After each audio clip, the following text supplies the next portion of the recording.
When authorities pulled the body of a Baylor basketball player from a remote gravel pit, they expected merely a homicide.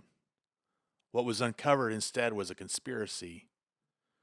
The discovery ignited an investigation that exposed a sweeping web of lies and corruption in Southern Baptist country. 911, what's your emergency? Suspect is armed and dangerous. I repeat, the suspect is armed and dangerous.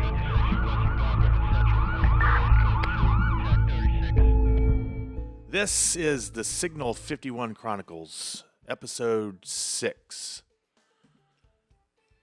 Murder at Baylor. He betrayed me.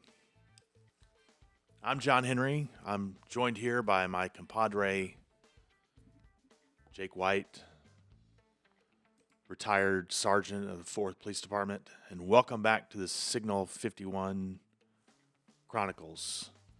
This is the 6th episode of the reincarnation of the Signal 51 Chronicles. Jake, what does Signal 51 mean? An investigation. An investigation, that's right. Locally.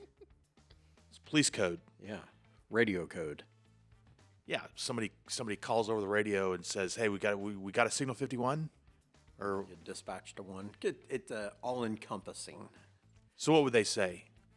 Dispatch would like you hear on you're thinking, what do they say? Signal 51 on They'll X address or whatever. Yeah, and they'll give you brief details. Like I said, it's all-encompassing. Covers a lot. In the producer's chair across the table here is our good friend Ashley, Hello, friends. who spent her life as a caterpillar in Azle, Texas. Ashley's a hornet. Yeah, I was going to say, okay, no, I was confused. I claim to be a horned frog. Yeah. I don't claim there. Before she sprouted her wings and went to TCU. We flew don't west. We don't claim Hazel. We got to find a good story in Azle. Oh, I'm sure there are some. So today, Jake, we've got a new segment called Last Meals. The last meal. Last meals, of course, being the last meal before last requested meal of a death row inmate before he goes to the other side. Ashley, why don't you tell us about today's last meal? Hold on, I gotta come give it to you. We have no idea what we're getting right now. We have not a clue. I don't know. So I know whose last meal this is. As do you, I think. Ice cream? there's spoons in there too. This fella committed a pretty egregious This one we just did? You can put the bag on the floor now. They don't sponsor us. So I was looking things up and I was like, wait, we have to do it this time. Jake said it. So I bought y'all a last meal of somebody, which is 2 pints of mint chocolate chip ice cream. Can you guess who's in I this? do believe I don't know who this is. this is the last meal of the Oklahoma City bomber. Yes. Timothy Oh, McVeigh. Timothy McVeigh. Yeah, I do recall this. Rather, 2 pints. Rather basic compared to many. So, 2 pints of Mint. was it Bluebell? It doesn't say, just mint chocolate chip. Today it's Bluebell. Today it's It is. Bluebell. Now I'm going bigger. If I'm Timothy, Timothy McVeigh went. Oh yeah, yeah. You got to go bigger, man.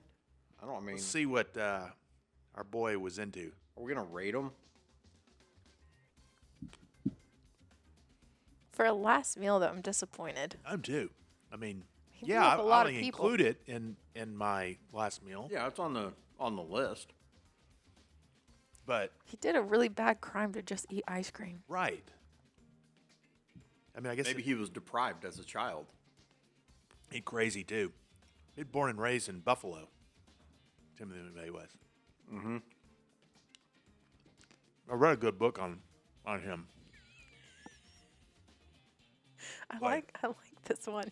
This is funny. I could definitely become a fan of this. Of the last meal segment Of this of the ice cream. ice cream. Yeah, it's pretty good. It's actually my go-to. Is it? Yeah. Thin mint? Mint, It's mint chocolate chip? Yeah. All right. Yeah. I'm out. I'm a strawberry guy. So I rarely eat ice cream anymore. I love it. Who doesn't love ice cream? Oh no, did I get you something that's gonna make you sick? No, not at all. I will be. Until I showed up to the doctor's office, I'm 10 pounds heavier than I was the last time. And I was eating ice cream every night. I thought this was when I had to pick you up from the. Milk. That was one of my more disappointing moments of knowing you. That's my colonoscopy. Yeah, I thought you were going to be What a good friend. Yeah. under the anesthesia saying some crazy stuff. Nothing. I said nothing. I woke right up. I woke up and you're the same old John Henry. Yeah. So what do we think about this last meal? I'm disappointed in it. I mean, it's good, but Yeah, I'm highly disappointed. I mean, adding this to the list for sure. Like, it would be on my list of several things. But just this in and of itself. so what's the one thing you gotta have at your last meal? Ooh, I don't know. Ooh. I think the problem is I don't know what I would have, if you're incarcerated for 8, 10, 12, 30 years, what do you miss? You know what I've been craving a lot of lately? Sushi, like sushi towers. All that. That might be on my last meal. That's a hard one. I mean, I'm going pizza probably. Yeah, and Mama's Pizza specifically is probably where I'm going. And you know my claims. That you could eat the a whole thing. large one. Yeah, I can do the whole thing. A Mama's Pizza. Yeah. Yeah. I set up an eating contest at Mama's Pizza specifically for Jake because he claimed he could eat a large, full, all the way pizza, whatever you call it, I could. in 1 hour. We didn't attach time limit. I think. Well, I mean, in one sitting, yes. So I asked. So we were at Oscar's Pub one night, and in walks the owner of Mama's Pizza. I said, "Hey, I got a question for you." He said, "We can do it." And he goes, "In fact, we used to do it when Chris Farkas used to own the Mama's." TCU booster. Do you remember that story? You probably don't remember that story.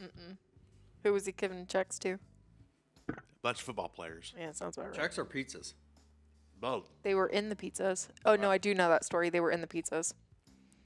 So I did it to some basketball players too. he told me that Earl Campbell, I think he said Earl Campbell, couldn't even do the full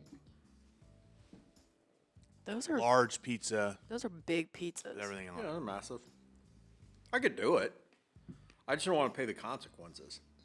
Oh yeah, no, that's the older I get, the more consequences happen. Yeah. That's Like this. terrible. I mean, what we'll do? I mean, I'm a lactose intolerant guy, I think. Oh, I said I think I'm lactose intolerant. But it's okay. I'll get through with it. You were looking up somebody's last meal just a little while ago. Yeah. With the one with the strawberries.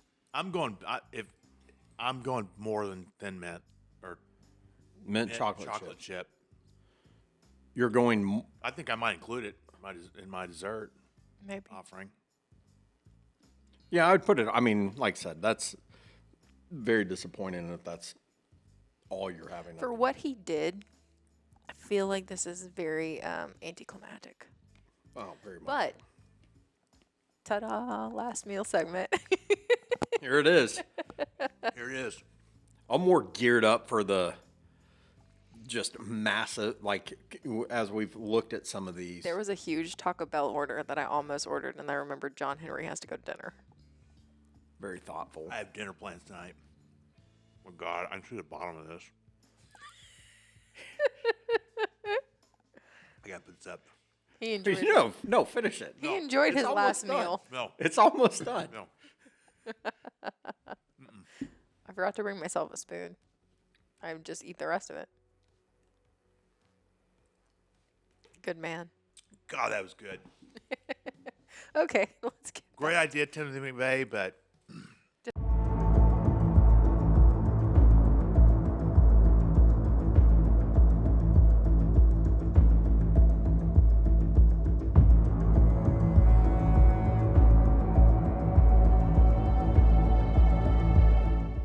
okay. Now that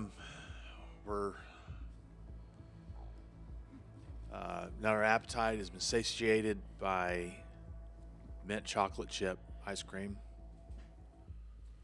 Timothy McVeigh, you could have done much better Yeah. in a whole lot of ways in life, but particularly your last meal. So, in episode 5 of the murder at Baylor,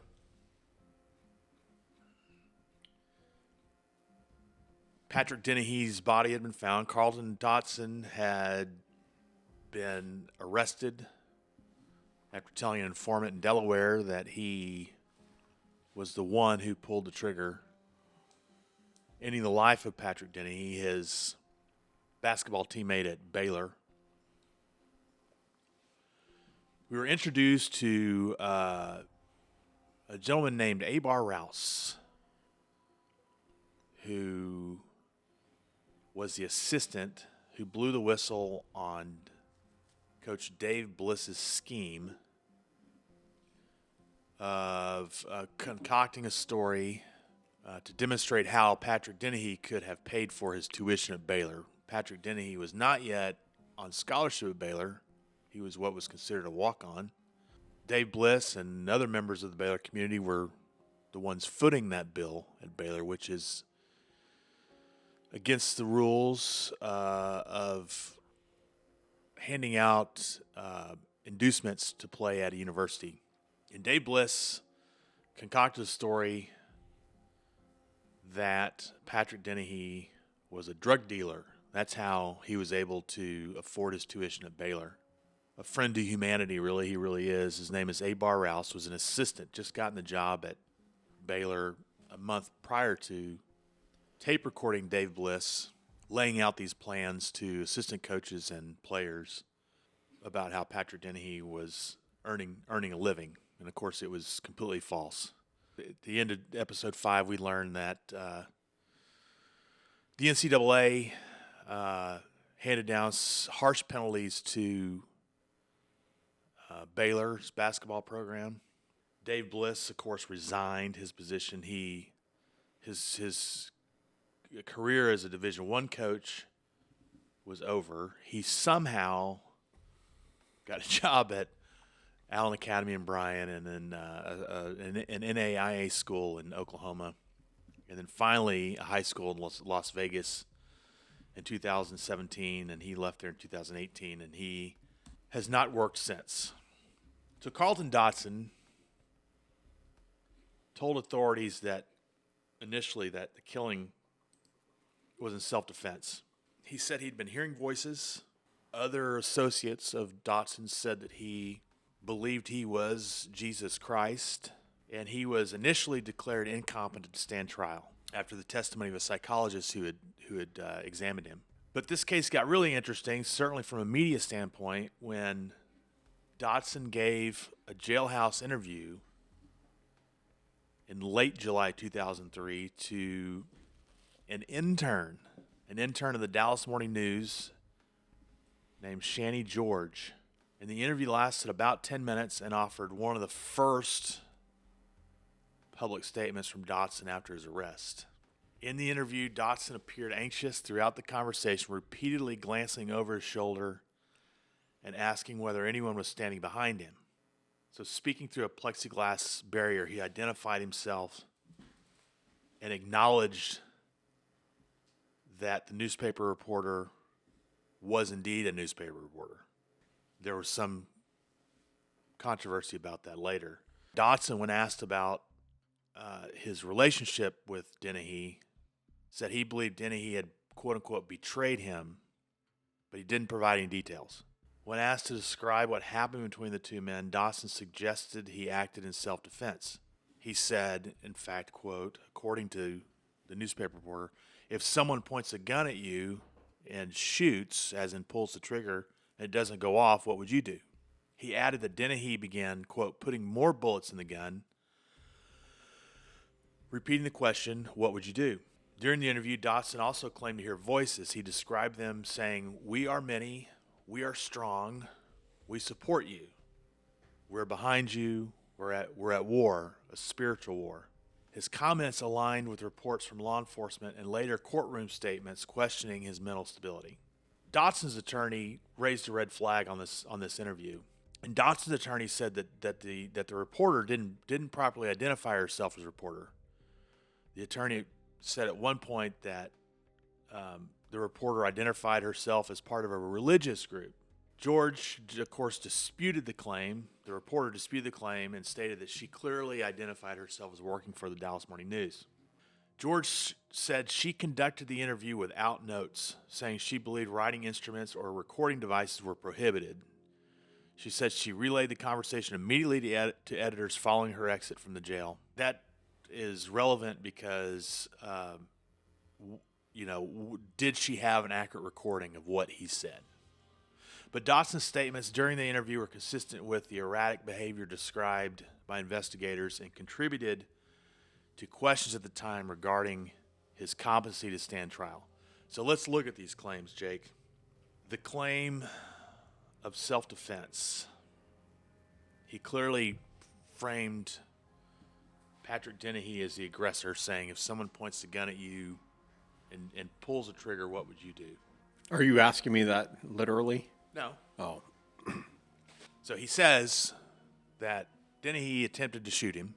The gun perhaps misfires or doesn't fire, however, and that Dotson's reaction was out of fear. So as an investigator, is there anything to be done with that allegation of without any evidence? Because there was no evidence that Dotson or Dennehy ever threatened to fire at him. I guess they did know he did have a gun because I think one was registered to him. And then, of course, the body was found fired. The body was found. The autopsy showed it was execution style. Yeah. So there's absolutely nothing of any relevance to that claim. Do we think that could be a delusional reconstruction or just a flat-out lie? Who knows? Yeah, who knows? Either or. I mean, honestly, it could be either. You ever seen anything like anybody giving you a bullshit story like that about whatever they're... Yeah. I mean, it's an excuse to justify, whatever their participation in whatever criminal activity it is. I mean, yeah, those are very common. But of course, you gotta sift through it all, right? Because you can't just assume he's lying. I mean, you can assume he's lying, but you can't assume that. Yeah, I mean, you don't know. Yeah, exactly. You don't know factually if he. I mean, is it possible he was telling the truth? Yes, but again, you look at the totality of the circumstances, how mental instability, I suppose, that Dotson presented. So we were talking about our informant friend that you knew as an officer, as a detective. Let's not friend. That's maybe a little bit. I mean, I use that word speak for yourself. I use that word sarcastically. How did you deduce, I guess, come to the conclusion that he was giving you baloney stories? Well, that one, nothing. It got to the point where things did pan out. They were accurate. And then over the course of time, these, kind of like I told you, hey, they've got 10 kilos inside the house, and you get there and there's nothing. And that could it happen once or twice? Yeah. But after a while, and then the amounts, the quantity started getting more and more outrageous. And, nothing, like I said, nothing was panning out. I mean, but, with all of these, when Dotson's talking about, we are many, we are strong, we support you, et cetera, right? I mean, those kind of interactions are fairly frequent with police. I mean, I got them more of all places when I worked in internal affairs, where people would call and say, "Hey, the helicopters are following me. They're listening to my phone call." I mean, and those were weekly. You would get those calls, like complaining to the police that the police are spying on these people, right, or spying on the caller, which is outrageous, right? Hallucinations. Yeah, exactly. So I mean, it's frequent. Dotson was also, according to the reporter, constantly looking over his shoulder, asked if someone was behind him, appeared, fearful and hypervigilant and all this stuff. These signs of, psychosis, paranoia, and stuff like that. Is there any training that you guys get for this stuff when you're in the academy or anywhere else, or do you recognize that, or is it just like a priest at confession? They just throw you in there and say, start hearing sins, No, it's not like a priest at confession. No, you do. I mean, and it's come a long way from when I first started, of course, but it's still a slippery slope, right? I mean, the police are the police. The police are not psychiatrists. Yeah, they're not trained to do that. I mean, what a 40-hour class or an 80-hour class does not turn you into some kind of professional. Yeah, I mean, I think more than anything, you just compare it to the norm. When you talk to people, you can detect, nervous behavior or, behavior similar to Dotson's. Am I going to sit there and say, I think he's schizophrenic or he's this or he's that? No, I'm in no way, shape, or form a doctor, a psychiatrist, a PhD in psychology. I don't have any of that. Who am I to say? So is there anything in this interview that an investigator or detective could have used Well, I mean, in this case? Yeah, He used the matter to think he's crazy? you can think that, but again, that's not law enforcement's role to say Right. that he is. Right. I mean, he admits to, when he says, That he did it? yeah, he admits to doing it. So yeah, that's something you're going to use. So it's clear through this interview that Dotson appeared to be what we would say unraveling psychologically, Seemingly. felt pursued by imagined threats, believed in some sort of spiritual war. Spiritual war comes up a lot, it seems like, in some of these cases we see. He recited loosely a self-defense story, yet he still couldn't articulate clear motives about why he did it. One thing that I am kind of interested in, it does go back to the reporter. Yeah, Okay, so she's an intern, not much experience. Right. But I would think kind of turning the tables here a little bit. I mean, if you're either educated in journalism or you're working for a newspaper, TV, whatever the case may be, there are rules. Now, did she go in there and say, I'm a Branch Davidian member who works for the Dallas Morning News? Yeah. Probably not, but who knows? I mean, probably did not do that. But the things that were kind of like we talked about, so she doesn't bring any writing instrument, no pen, notepad. quarter. The recorders in prison probably, They might have it. Well, they might have it, but I think you looked that up one time, and some of them prohibit the recording I don't device. recall any of that. I always recall. I don't recall. Or maybe I'm wrong. The Dallas Morning News is probably not saying, hey, and like unless she's just gone rogue, right? Like, hey, I'm going back to the bosses with a juicy story. Yeah. I can't imagine that the morning news would send an intern to do this because it's a big national story. This is a page one story. I have no doubt that she was an intern at the morning news, but I sense that she might have made the request herself and was going to make a splash on this thing. Yeah, that's what I think. I wonder if she got the job. I don't know. Hopefully she was aware and faithful to the ethics required of a reporter in that situation. That being that she's obligated to play it straight up, tell exactly who she is. Right. Because then she's not much any different than Dave Bliss, to be honest with you. But I find it highly unlikely even a young person like that would construct a story that she was with a religious organization or something like that. Carlton Dotson could have believed she said that possibly, but I doubt that she told that to the authorities at the jail, which would have taken her request. Yeah, I'm reading the I guess this is a court transcript of sorts. What's it say? A reported jailhouse confession made banner headlines in Thursday's Dallas Morning News. Lavendera. Now you might wonder, how was it that an intern got this scoop? The newspaper officials say that they had sent one of their own reporters into the jail to try to get an interview with Carlton Dotson. That reporter was turned away, and the newspaper says they decided to try a different approach. Okay, all right. And that's why the intern was sent in. Gotcha. Grady Irving, who is Carlton Dotson's attorney, says he's still investigating this matter as to how this might have happened, and says he'll try to get to the bottom of it, but he hasn't gotten quite there yet. I think ultimately the attorney, of course, is trying to keep that interview out of any court proceeding. Did you show your identification as a reporter for the Dallas Morning News? No. Well, I did leave her a sheet of paper with a note, and my credentials were photocopied, but that was only after the interview. That was after the interview. So before the interview, you didn't show ID to anyone at the prison. Said I showed my personal identification. Okay, but not ID saying that you were with the Dallas Morning News. No. Okay, now Carlton Dotson comes into the room. You're sitting there. I know there's plexiglass or glass.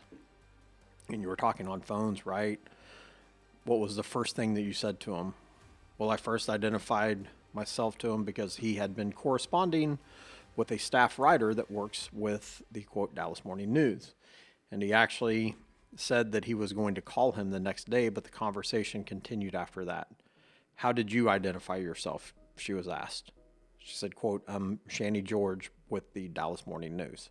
I don't know that, like I said, I don't know the rules, if you will, on journalism. Found interesting was 0 notes at all. I mean, and perhaps she didn't know, or maybe she was there already. And not, I don't want to say not prepared, but maybe just the ability to. Yeah, I don't know when she came into their plans, because they had a different reporter, they said, and he or she was turned away.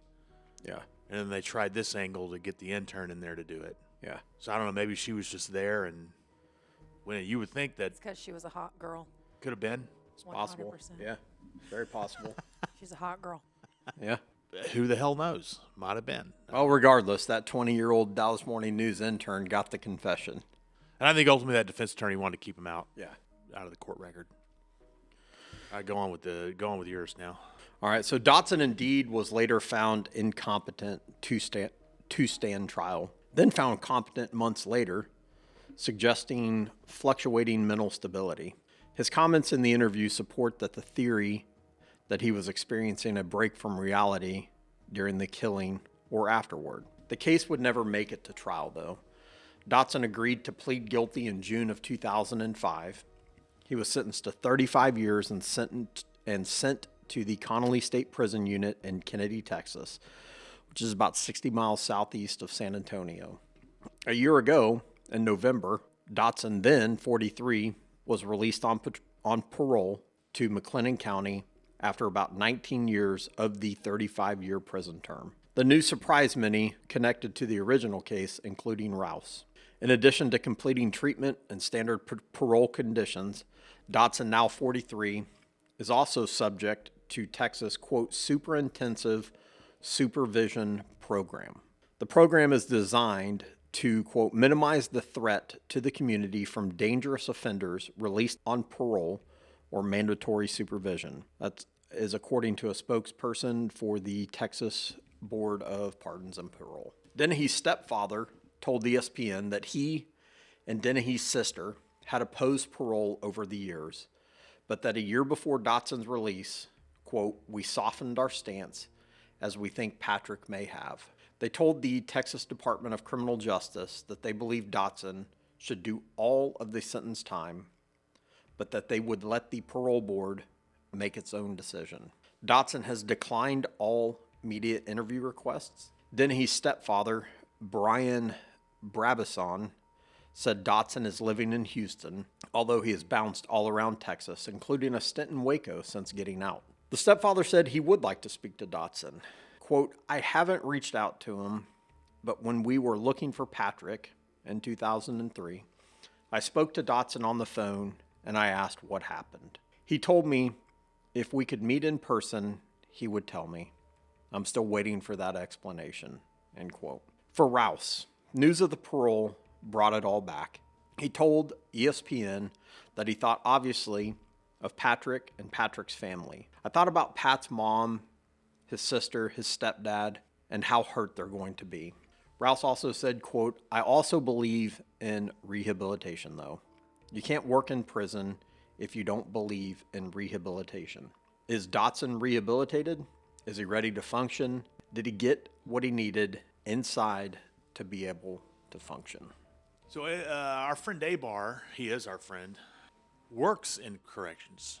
He's in California. In 2003, he was in a pretty precarious situation. A father of one of the Baylor players who had criticized Abar for being disloyal to Bliss said, I owe him an apology because I think he did the right thing at the right time. And I don't care what any coach says anywhere. I think that they should weed out the bad coaches. And if it takes something like this, that's what it takes. Rouse's decision, of course, to do the right thing came at a cost to him professionally. Like Bliss, Abar's career as a basketball coach was over. And why was it over? For violating the unwritten rule of loyalty among coaches. Abar's boss at another school said at the time that this could go, quote, one of two ways. People who don't know the story that well may think, who wants to hire this guy who tapes the coach? Is he going to turn us in for every little thing? But when you look at it another way, you realize you have to take care of yourself when you're dealing with the law. And when you start talking about smearing a young man's name, you can definitely see how he was put in a corner.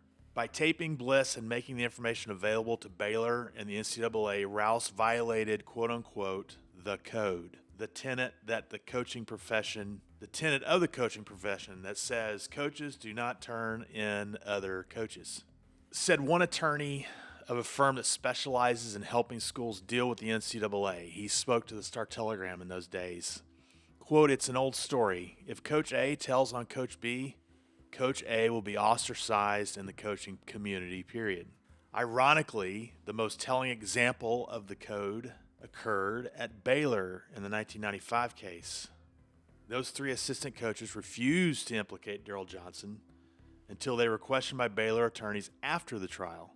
The ultimate act of protecting the head coach. That same attorney said if you asked them, they would tell you, well, in our profession, that's the way it is. You protect, you protect, you protect. And that, of course, is certainly why Dave Bliss thought he could tell his coaches all this stuff and get away with it. Jeff Ray was the head basketball coach and athletic director at Midwestern State when Rouse was there. He said at the time that he expected Rouse to face some difficulty finding another coaching job.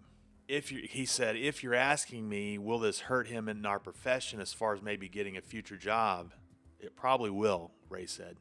I think the more he found out, Ray said, the more uneasy he felt about the situation. Another former boss and coach said he advised Rouse to be forthcoming, especially with law enforcement. Quote, I told Abar, be loyal to Coach Bliss and Baylor, but if it ever gets to a situation where you're talking to police, be loyal to yourself. Both of those coaches, oddly enough, I found funny, said they had no knowledge of the taping, showing they were going to protect themselves too while this was going on. Ray said, I would never ask an assistant to do anything I wouldn't be willing to do, and I would sure never ask one to lie. Some things are bigger than your job, and your integrity is one of them. Abar at the time thought that he would get a chance, at least at the junior college or lower NCAA division schools. But he instead decided to just simply move on. When I met Abar Rouse, he was a teacher. He was just about to get a job as a teacher at the Federal Medical Center at Carswell in Fort Worth. He had been promoted twice and was about to put his degree in education at Baylor to use as a teacher there. At the time, he is also sharing his experiences as a public speaker, addressing audiences on the subject of professional ethics. So Abar Rouse today is 49 years old, late 40s, maybe 50. He's a married father of 4 and grandfather of 7. He lives in Victorville, California, where he works as an assistant warden at one of the 3 federal facilities there.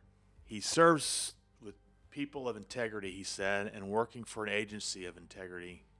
He serves with quote-unquote pride and, quote, I don't know if that would necessarily be true if I were in college basketball still. As it concerns Bliss, Abar told me years ago that he does not hold any ill will toward him. It took a while for him to actually even watch college basketball again. He said, "I moved on with my life and I'm happy." If none of that had happened, I wouldn't have had my family. And God has a purpose for all of us and a reason, and I'm in a better place. And that concludes the case, murder at Baylor in 2003. 911, what's your emergency? Suspect is armed and dangerous. I repeat, the suspect is armed and dangerous.